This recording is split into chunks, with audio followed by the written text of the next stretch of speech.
question de LK Arthur, qui lui aussi fait des vidéos, qui présente du moins sa collection DVD, voilà. Et les films qu'il a achetés ou les films qu'il aime, voilà, enfin bref, il fait comme tout le monde, il fait des vidéos pour vous parler de films et de DVD. Donc, alors il me pose une question très intéressante, enfin une série de questions intéressantes, mais la première est vraiment intéressante. Tes 3 films noirs et blancs préférés. J'ai pas beaucoup vu de films en noir et blanc, malheureusement. Je suis tombé l'année dernière, en tout cas l'été dernier, sur Le Dictateur de Charlie Chaplin, qui m'a beaucoup plu. Alors je ne dis pas que j'ai forcément ri aux gags, vu que ce sont des gags qui je pense ont un petit peu mal vieilli, mais en tout cas le final m'a beaucoup plu. Je trouve que le final est tout à fait d'actualité par rapport à aujourd'hui, à ce que vit le monde aujourd'hui, et tant mieux. Tant mieux que voilà, il y ait des films au message universel tout à fait qui parlent encore de nos jours, qui sont des messages de paix. Et voilà, Le Dictateur, je trouve que voilà, il fait son boulot, il fait son taf. Et voilà, ça fonctionne parfaitement. Ensuite, en film en noir et blanc, je crois que j'avais vu, mais il y a longtemps de cela, les gags de Laurel et Hardy, qui passaient sur la 5. Mais je m'en souviens plus. Après, il y a The Artist, que j'ai vu, évidemment, que j'ai bien aimé. Un film en noir et blanc un film noir et blanc, est-ce que j'ai déjà vu des films en noir et blanc? J'avais vu Docteur Folamour, ou Comment j'ai appris à ne plus m'en faire et à aimer la bombe de Stanley Kubrick, que j'ai vu il y a là aussi un bon moment, que j'ai en DVD d'ailleurs, mais qui est pas là, c'est mon frère qui l'a en plus, qui m'a plu, qui était sympa. Enfin, là encore, c'est un humour, on va dire, qui est pas facile qui est pas facile d'accès. Après, il y a Eraserhead qui est en noir et blanc, qui est un film assez vraiment étrange, assez prenant. Voilà. Après, est-ce que j'ai d'autres films en noir et blanc? Ah ben oui, j'ai Psychose en noir et blanc, mais c'est là aussi, c'est vraiment longtemps que j'ai pas revu Psychose. Il y a Le jour le plus long que j'ai en version noir et blanc, qui est vachement bien. En noir et blanc, j'ai que ça. Mais c'est vrai que, enfin, j'ai rien contre les films en noir et blanc, mais c'est vrai que j'en ai pas vu. Je trouve soit on ne ressort pas assez les films en noir et blanc, soit les films en noir et blanc aujourd'hui. Ah non, ça y est, j'y pense. Raging Bull, noir et blanc, comme ça. Voilà. Donc oui, voilà, des films en noir et blanc, j'en ai vu, mais après pour dire vraiment mes préférés. Disons que là, déjà, il y a Raging Bull qui est vraiment excellent. Le Dictateur, qui, même s'il est un peu vieilli au niveau des gags, a toujours un message universel très fort. Et en troisième, The Artist, qui est plutôt pas mal, comme film en noir et blanc, qui est couillu dans son concept, en tout cas. Après, que ce soit le fait qu'on n'ait pas aimé la réalisation ou le jeu d'acteur de Jean Dujardin, c'est à vous de voir, c'est à vous, c'est votre avis. En tout cas, j'ai bien aimé The Artist. Bref, donc top 3 acteurs. Voilà, enfin bref, la suite, alors, prochaine question, ton top 3 acteurs. Alors en top 3, ce sont que des étrangers. Donc en numéro 3, c'est Tom Hardy, qui se fight méchamment avec Lee Byung-hun pour la place numéro 3. Lee Byung-hun, que vous avez certainement vu dans G.I. Joe 1 et 2, que vous avez vu aussi dans Red 2, bref, des films américains tout à fait dispensables. Par contre, quand il est en Corée du Sud, quand il bosse en Corée du Sud, il fait des films de malade. Il a par exemple travaillé 3 fois avec Kim Ji-woon sur A Bittersweet Life, Le Bon, la Brute et le Cinglé, J'ai rencontré le diable, I Saw the Devil, voilà, qui est là dans ces trois films-là, il est comme ça. Voilà, après, bien sûr, pourquoi fight avec Tom Hardy? Parce que Tom Hardy, quand même, c'est Bronson, c'est The Dark Knight Rises, c'est aussi Des Hommes sans loi, c'est aussi Inception, c'est aussi. Arrête de mettre des doigts. Arrête de mettre les doigts dans la bouche. Ah, arrête. Coucher. Qu'est-ce qu'il a aussi fait? Oh putain, ah, merde. Bon, bref, en tout cas, Tom Hardy, franchement, un acteur comme ça, un acteur britannique excellent.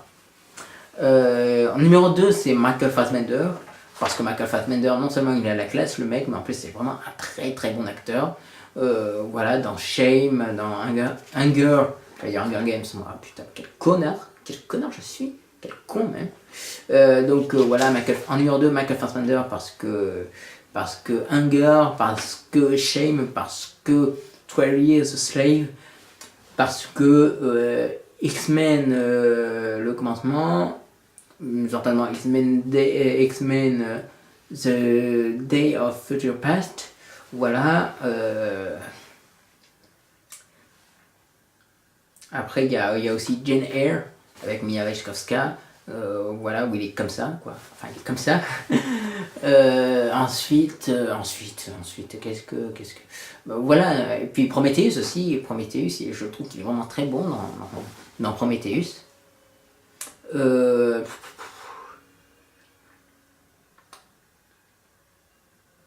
Voilà, donc. Et aussi, ah oui. Et alors, en résumé, bref, Michael Fassbender, c'est des rôles de malade dans des films excellents. Il y a aussi Cartel, que j'ai oublié de citer. Cartel, où là encore, il est excellent. Voilà, donc voilà, numéro 2, Michael Fassbender. Et en numéro 1, Sir, même si ce n'est pas du tout en anglais, Sir Clint God Eastwood. Voilà, pourquoi Clint Eastwood en premier? Tout simplement parce que Clint Eastwood, c'est Clint Eastwood et que tu peux pas tester. Voilà, t'es obligé. Tous les acteurs ne valent pas Clint Eastwood malgré leur talent. Voilà, Clint Eastwood, tu peux pas rivaliser contre lui. C'est genre le mec, tu le vois. Alors c'est soit tu chies dans ton froc, soit tu as un orgasme dès que tu le vois. Et moi, personnellement, j'ai vu pas mal de films de lui, ne serait-ce que déjà la trilogie du dollar ou sa saga Inspecteur Harry. Déjà là, le mec, ouh yeah, voilà, il assure le spectacle. Après, en dehors de Sergio Leone et de l'inspecteur Harry, il a fait des rôles vraiment excellents. Grand Torino, magistral quoi. Million Dollar Baby, vraiment très beau et très bon. D'ailleurs, en plus, c'est un très bon réalisateur. C'est ça qui est bien, c'est ça qui est excellent. Voilà, Million Dollar Baby, Grand Torino, Impitoyable, où il est juste excellent, quoi. Il est juste parfait. T'as José Wallace hors la loi qui est excellent. Pas le Rider que j'ai vu il y a quelques mois de Slack où il est excellent. Mais voilà, Clint Eastwood, tu peux pas tester. Voilà, tu peux pas tester. Clint Eastwood, tu peux pas. Tu peux pas être meilleur que Clint Eastwood. Et j'ai envie de rajouter un petit quatrième. C'est le grand Louis de Funès. Grand par le talent, mais petit par la taille, évidemment. Parce que voilà, Louis de Funès, c'est pour moi, personne ne voudra mieux. Attention. Alors là, quand même, c'est très personnel. Là, bon, c'était des. Là, bien sûr, ce sont un top 3 personnel. Mais là, pour ma part, Louis de Funès, là, c'est encore plus personnel. Là, il n'y a aucune objectivité. Là, c'est clairement mon point de vue personnel. Pour ma part, Louis de Funès, c'est le meilleur. C'est le meilleur de chez le meilleur. Voilà, tu le découvres gamin et puis il te fait marrer, voilà, il te fait de bons moments. Quand la vie est morose, tu regardes un film de Louis de Funès et puis tu t'éclates, voilà. Voilà, je trouve que voilà, Louis de Funès, il est excellent. Voilà, là, pareil, au niveau acteur français, tu peux pas tester face à Louis de Funès. Il est tellement là par rapport à tous les autres, même s'il y a quand même dans le lot d'acteurs français de très bons acteurs. Mais Louis de Funès, c'est juste le champion, personne n'arrivera à l'égaler, je pense. Bon, même c'est sûr qu'il, même s'il a œuvré que dans le registre comique, tu peux pas tester, tu peux pas tester. Tu peux pas tester face à lui. C'est aussi simple que ça. Donc voilà. Mais bon, comme je le dis, c'est non seulement mon top 3 ultra personnel, et en plus, Louis de Funès, c'est vraiment mon coup de cœur. D'ailleurs, je me rappelle, il y a quelques années de cela, il y avait Louis de Funès enfin, il y avait Oscar avec Louis de Funès qui passait sur la 3, je me rappelle, et je me suis pété le ventre tellement que je rigolais. C'était tellement, c'est tellement le mec qui te fait rire alors que le film te fait rire alors qu'il date des années 60, et il te fait mais hurler de rire. Voilà, on peut pas rivaliser contre Louis de Funès. Tellement le type est génial. Même s'il y a de très bons acteurs français comme Philippe Noiret ou Thierry Lhermitte ou Gérard Jugnot, ou Christian Clavier ou Jean Reno, mais voilà, Louis de Funès, il est juste là, quoi. Il est vraiment trop fort, ce type. J'adore. Alors ensuite, dernière question de LK Arthur. Quel film penses-tu recevront un Oscar? Oui, enfin, le sens de ta question était un peu bizarre, je voulais pas trop buter dessus. Donc finalement, mon pronostic sur les Oscars, même si je sais que les Oscars sont finis depuis un petit moment, enfin depuis dimanche soir. Voilà, moi personnellement, je suis, bon, en se basant sur les vainqueurs et tout ça, évidemment, 12 Years a Slave, voilà, c'était évident que voilà, il gagnerait des prix. Même si j'aurais préféré qu'en tant qu'acteur, ce soit l'acteur principal de 12 Years a Slave qui gagne l'Oscar parce qu'il était vraiment excellent. Même si Leonardo DiCaprio dans Le Loup de Wall Street était excellent, franchement, il est vraiment excellent, Leonardo DiCaprio dans Le Loup de Wall Street. Mais voilà, cet acteur noir dans 12 Years a Slave, qui a un nom tout à fait imprononçable, je pourrais pas le prononcer, est vraiment excellent. C'est vraiment une interprétation. Waouh! Tu chies dans ton froc. Enfin, je sais, je répète beaucoup, tu chies dans ton froc, mais c'est vrai, cet acteur était vraiment excellent dans 12 Years a Slave. Je suis content que Matthew McConaughey ait gagné son Oscar, parce qu'il le mérite tout aussi amplement. Son Oscar, il est vraiment excellent dans ce film, dans Dallas, dans Red Club. C'est un titre de film que j'arriverai jamais à prononcer, mais voilà, Matthew McConaughey, voilà, était vraiment excellent dans ce film. Après, meilleur film, évidemment, 12 Years a Slave, parce que c'est vraiment un film au coup de poing. Je pense qu'il va figurer dans mon top 10, tellement ce film est une claque monumentale. Je trouve que 12 Years a Slave dit beaucoup plus de choses sur l'esclavage que le disait Django Unchained. Voilà, je trouve que voilà, il y a plus de choses dites et intéressantes dans 12 Years a Slave que dans Django Unchained. J'arriverai pas non plus à prononcer ça. Unchained. Django Unchained. Voilà, c'est pas compliqué à dire, merde. Voilà, donc content que 12 Years a Slave ait reçu l'Oscar du meilleur film. Meilleur réalisateur, je sais plus qui c'est qui a eu le... C'est qui a eu le meilleur réalisateur, je sais plus, merde.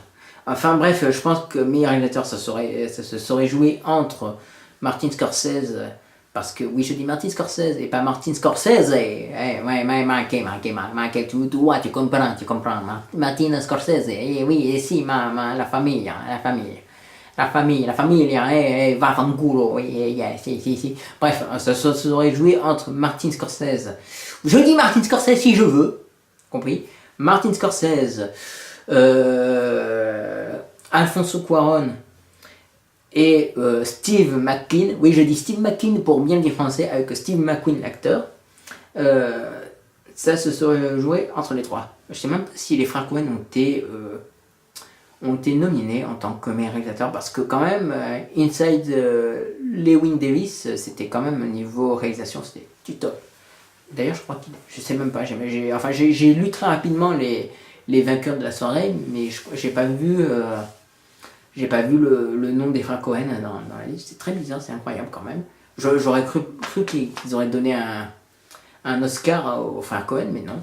J'ai pas le souvenir qu'ils aient donné un Oscar aux frères Cohen. Tant pis. Après pour Gravity, bon ben voilà, je suis content qu'il ait gagné des prix techniques. Je pense pas qu'il aurait pu gagner des Oscars. Je crois pas que Sandra Bullock aurait pu gagner l'Oscar parce que même si son interprétation dans Gravity personnellement m'a beaucoup plu, il y avait vraiment trop de concurrence pour qu'elle puisse l'avoir. Même si j'aurais préféré qu'elle l'ait. Parce que je trouve que son interprétation, ou du moins ce qu'elle a donné, ce qu'elle a apporté au film, toute son énergie, toute sa conviction dans le film transpire dans Gravity. Donc voilà, c'est peut-être une petite déception, mais voilà, ça me dérange pas. Donc voilà, moi mes pronostics, c'est que je suis très content pour... enfin, j'aurais aimé que Gravity gagne le meilleur, l'Oscar du meilleur film, du meilleur réalisateur. Mais c'est pas grave, s'il n'a pas eu les plus grands prix, c'est pas grave. Il a quand même eu les prix techniques, il a eu les Oscars techniques, et tant mieux quoi. Tant mieux. Très content pour 12 Years a Slave, il le mérite amplement. Je suis un peu déçu pour Le Loup de Wall Street parce que je trouve que c'est vraiment un très bon film. Voilà, c'est mes pronostics. Voilà, c'est que j'aurais préféré que Le Loup de Wall Street ait quelques prix, que les Frank Cohen aient quelques prix. J'aurais préféré que voilà, Gravity ait encore plus de prix. Mais bon, voilà, 12 Years a Slave, c'était le meilleur film. C'était le meilleur des meilleurs. Voilà. Donc merci LK Arthur pour tes questions. Question de CZI Studio qui me pose là encore trois questions. Une série de 3 questions. Lis-tu des comics? Dans ce cas, une vidéo de ta collection. Est-ce que j'aime Lovecraft. Pourquoi je dis Lovecraft? Je sais pas, je dois penser au véhicule, tu sais, Lovecraft, tu sais. Bref. Est-ce que je lis des comics? Oui, je lis des comics. Et dans ce cas, une vidéo de ta collection. Je peux les montrer très rapidement comme ça, mais on prendrait peut-être du temps. Oh, et puis fuck, on s'en fout, on s'en bat les couilles. Allez, viens. Allez, viens, je t'emmène au vent. Je t'emmène au-dessus des gens. Et je voudrais... Bref. Donc, voilà, je vous montre très rapidement Watchmen. Juste, voilà, Watchmen, rien que Watchmen. Comme ça, quoi. Voilà. Voilà, Kick-Ass. Les Kick-Ass 1 et Kick-Ass 2. Là, on a du Spider-Man, du Punisher version rétro. On a du Punisher version moderne, ultra réaliste et ultra noir. Ultra déprimant même, j'ai envie de dire. Ici, on le voit pas, mais c'est du Spawn en fait. Ici, c'est du Spawn. Non, ce n'est pas du Respawn. Blague de merde. Voilà, c'est des comics de Spawn. Là, on a du Spider-Man classique, enfin dans le style bien classique, bien rétro. Là, c'est du Ghost Rider. Là, c'est du Spider-Man encore. Mais là, c'est du Spider-Man époque Maximum Carnage. Là, donc, première découverte, découverte de Captain America, Venom et Captain America, Venom et Carnage. Voilà. Juste à côté, là, en fait, là, c'est la BD officielle de Batman Forever. Oui, je sais, c'est très con, mais bon, voilà. Et là, vous avez les Tortues Ninja et Jurassic Park, la BD officielle du film. Donc, voilà, je t'ai un peu pas montré. Mais, enfin, c'est une petite collection. Mais en même temps, il faut que je te dise un truc. CZI Studio. C'est que, avant, gamin, j'avais des comics Batman ultra, mais vraiment ultra dark de chez Dark, très violent même, j'ai envie de dire, et très, comme dirait la Miss Infals, très sexuel.